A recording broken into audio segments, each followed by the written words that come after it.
Yo desde hace años no me atrevo nunca a hablar ni en nombre de los venezolanos, ni a dirigirme a los venezolanos, porque ya yo no sé qué son los venezolanos y qué parte de los venezolanos y cómo sienten los venezolanos. Por ejemplo, nosotros mismos aquí no somos representativos de la, como diría Pedro, la Venezuela profunda. No lo somos.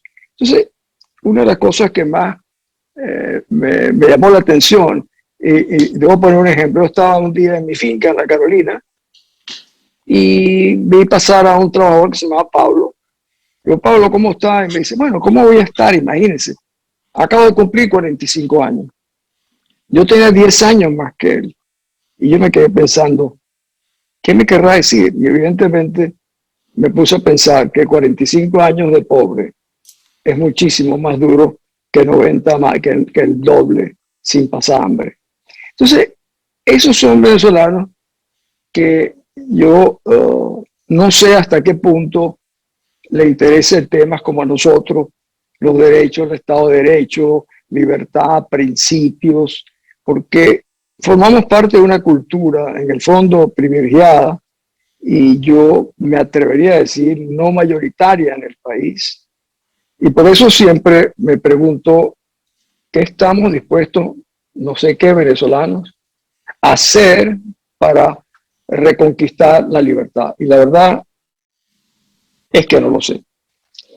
Y la Venezuela hoy repartida por todos los lugares del mundo, uno tampoco puede hablar de la diáspora colectivamente, porque responde muchísimos intereses. Algunos que se quedaron, que nunca regresarán, otros que siguen medio anclados en los países afuera, otros que quieren regresar, como yo quisiera regresar a mi país, como preferencia a ningún otro país donde yo pudiese vivir.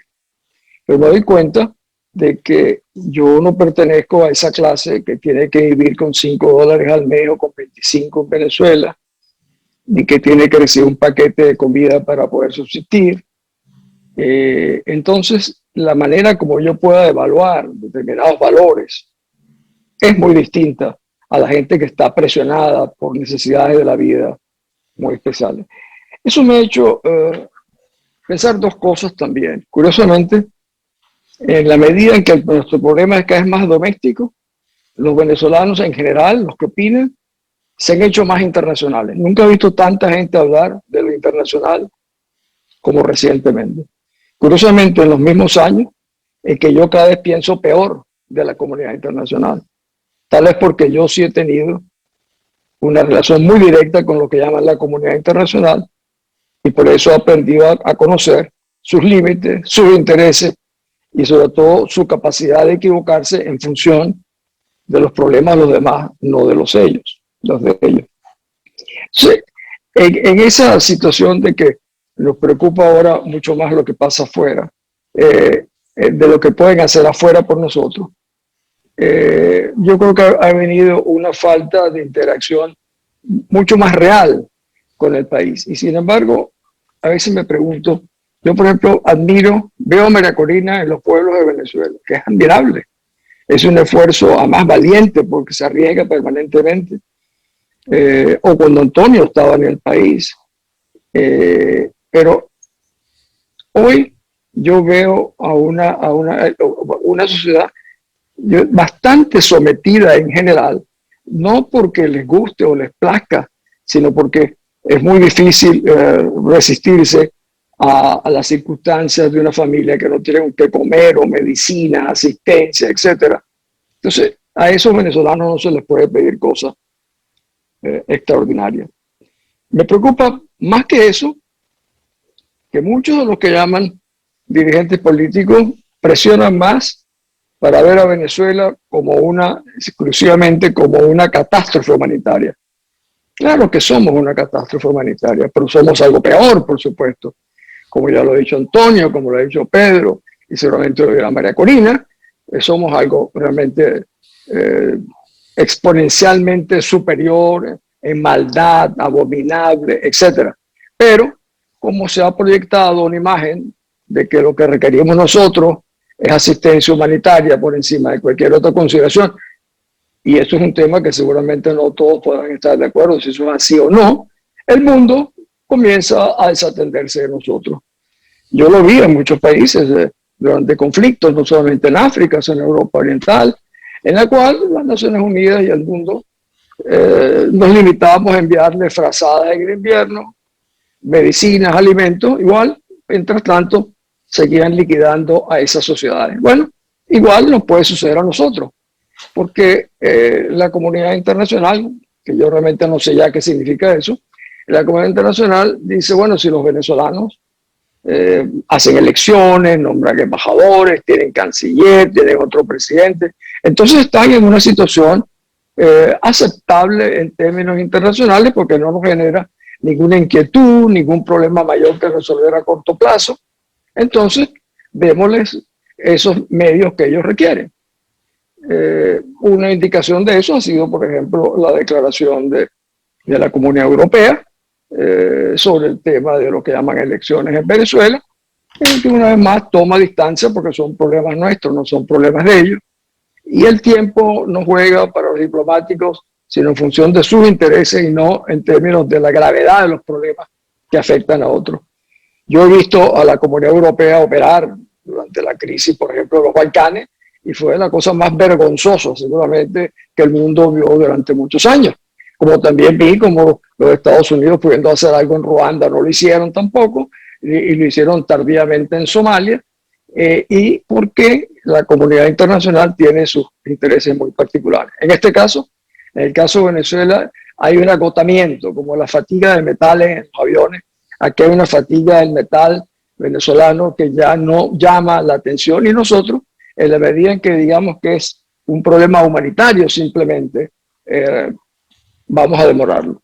Todo el mundo sabe qué pasa en Venezuela. Tú agarras a cualquier persona en la calle en Venezuela, tú puedes invitar a 35 millones de venezolanos a este programa y cada uno te diría qué es lo que pasa en Venezuela, porque esa es la verdad. Cada uno lleva en sí la carga, el peso, el dolor de lo que sucede en Venezuela y no ninguno de nosotros. Hemos avanzado mucho desde noviembre del 2011, cuando yo llevé el caso de Chávez a La Haya, solitariamente, porque en el país, me recuerdo que el fiscal Moreno me dijo, oye Diego, hoy debe haber una manifestación en Venezuela por esta denuncia que tú estás haciendo de Chávez. Y le dije, mira, con mucha pena debo decirte que no hay ninguna manifestación. A mí me alegra mucho que en los años recientes, y tú has sido una de las más activas, esto se ha activado. Sin embargo, yo viendo a esta señora Rodríguez, ellos tratan de desviar el tema diciendo que quieren llevar al Estado venezolano. Como tú sabes, eso es absolutamente falso. Las acusaciones a la Corte son intuitos personas, son de carácter personal.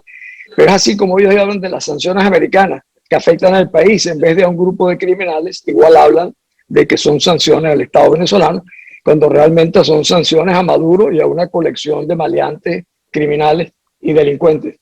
Yo creo que ya se ha avanzado tanto que hace muy difícil que esto se vaya a detener.